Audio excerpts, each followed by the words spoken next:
ವರ್ಷದ ಬಾಲಕಿಯನ್ನ ಪುಸಲಾಯಿಸಿ ಮಸೀದಿಯೊಳಗೆ ಕರೆತಂದು ಲೈಂಗಿಕ ದೌರ್ಜನ್ಯ ಎಸಗಿದ್ದಾನೆ ಎನ್ನಲಾದ ಆರೋಪಿಯನ್ನ ಬೆಳಗಾವಿ ಜಿಲ್ಲೆಯ ಮುರಗೋಡ ಠಾಣಾ ಪೊಲೀಸರು ಅರೆಸ್ಟ್ ಮಾಡಿದ್ದಾರೆ. ಬಾಗಲಕೋಟೆ ಜಿಲ್ಲೆಯ ಮುಧೋಳ ತಾಲೂಕಿನ ಮಹಾಲಿಂಗಪುರ ಪಟ್ಟಣದ ತುಫೇಲ್ ಅಹಮದ್ ದಾದಾಫೀರ್ ಬಂಧಿತ ವ್ಯಕ್ತಿ.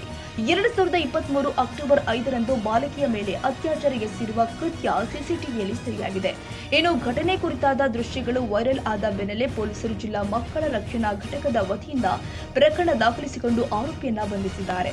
ಕಳೆದ 2 ವರ್ಷಗಳ ಹಿಂದೆ ಮಸೀದಿಯೊಂದರಲ್ಲಿ ಘಟನೆ ನಡೆದಿದ್ದು, ಬಾಲಕಿ ಅಳುತ್ತಾ ಮನೆಗೆ ಬಂದಾಗ ಪೋಷಕರು ಮಸೀದಿಗೆ ಹೋದಾಗ ಪ್ರಕರಣ ಬೆಳಕಿಗೆ ಬಂದಿದೆ.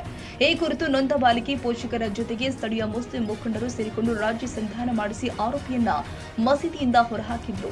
ನೊಂದ ಬಾಲಕಿ ತಂದೆ ಕುಡಿದ ಅಮಲಿನಲ್ಲಿ ಹಿಂದೂ ಪರ ಹೋರಾಟಗಾರ ಪುನೀತ್ ಕೆರೆಹಳ್ಳಿಗೆ ಕರೆ ಮಾಡಿ ಪ್ರಕರಣ ಕುರಿತು ಸಂಪೂರ್ಣ ಮಾಹಿತಿ ಹಂಚಿಕೊಂಡಿದ್ದಾರೆ. ಪುನೀತ್ ಕೆರೆಹಳ್ಳಿ ಈ ಕುರಿತು ಮಾಡಿದ ಪೋಸ್ಟ್ ನೋಡಿ ಎಚ್ಚೆತ್ತ ಮುರಗೋಡ ಠಾಣಾ ಪೊಲೀಸರು ಖುದ್ದಾಗಿ ಸಂತ್ರಸ್ತೆಯ ಮನೆಗೆ ಭೇಟಿ ಕೊಟ್ಟು ದೂರು ಕೊಡಲು ವಿನಂತಿಸಿದ್ದಾರೆ. ಆದರೆ ಮಕ್ಕಳ ಭವಿಷ್ಯದ ಹಿನ್ನೆಲೆ ಹೆತ್ತವರು ದೂರು ಕೊಡಲು ಹಿಂದೇಟು ಹಾಕ್ತಾ ಇದ್ದಾರೆ. ಈ ಹಿನ್ನೆಲೆ ಮಹಿಳಾ ಮತ್ತು ಮಕ್ಕಳ ಕಲ್ಯಾಣ ಇಲಾಖೆ ಮೂಲಕ ಸ್ಥಳೀಯ ಅಂಗಡಿ ಮೇಲ್ವಿಚಾರಕ್ಕೆ ಕೊಟ್ಟ ದೂರಿನ ಆಧಾರದ ಮೇಲೆ ಫೋಕ್ಸೋ ಕಾಯ್ದೆ ಅಡಿಯಲ್ಲಿ ಪ್ರಕರಣ ದಾಖಲಿಸಿಕೊಂಡು ಆರೋಪಿಯನ್ನ ಬಂಧಿಸಲಾಗಿದೆ. ಪ್ರಕರಣ ಮುಚ್ಚಿ ಹಾಕಲು ರಾಜ್ಯ ಪಂಚಾಯಿತಿ ಮಾಡಿದವರು ಬೆದರಿಕೆ ಹಾಕಿದವರನ್ನ ವಿಚಾರಣೆ ಒಳಪಡಿಸುತ್ತೀವಿ. ಬಂದಿದ್ದ ಆತನ ಮೌಲ್ಯ ಹೌದೋ ಅಲ್ವೋ ಎಂಬುದು ತನಿಖೆಯಿಂದ ಗೊತ್ತಾಗುತ್ತೆ.